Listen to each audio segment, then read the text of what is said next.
رسول اللہ صلی اللہ علیہ وسلم کا انتقال کا وقت جب قریب آیا تو آپ نے 3 بیانات کیے تھے. ایک بیان عورتوں میں، ایک بیان عام مردوں میں، اور ایک بیان خاص جو صحابہ تھے ان لوگوں میں بیان کیا تھا. تو عام مجمع میں جو بیان کیا آپ نے، تو آپ نے کہا دیکھو میں اللہ کا نبی ہوں، میرے دنیا سے جانے کا وقت قریب ہے، اگر کسی کا کوئی لینا دینا ہے تو ابھی مانگ لے. یہ دل میں نہ آوے کہ نبی سے کیا مانگے ہم، یہ نہ آوے. ایک صحابی کھڑے ہوئے اور کہا کہ آپ سے میں 2 دینار یا 2 درہم مانگتا ہوں. تو آپ نے فرمایا میں تجھے جھٹلاتا نہیں ہوں، لیکن ذکرنی، مجھے یاد دلا کہ کب میں نے لیے تھے.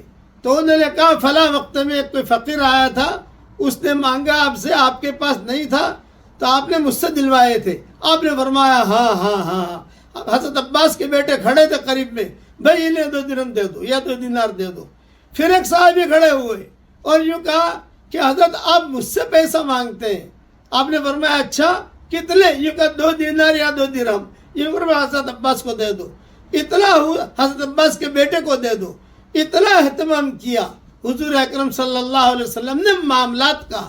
ہمیں بھی اہتمام کرنا چاہیے، اور یہ ساری تفصیل حوالوں کے ساتھ میرے بیان میں کہہ چکا ہوں میں.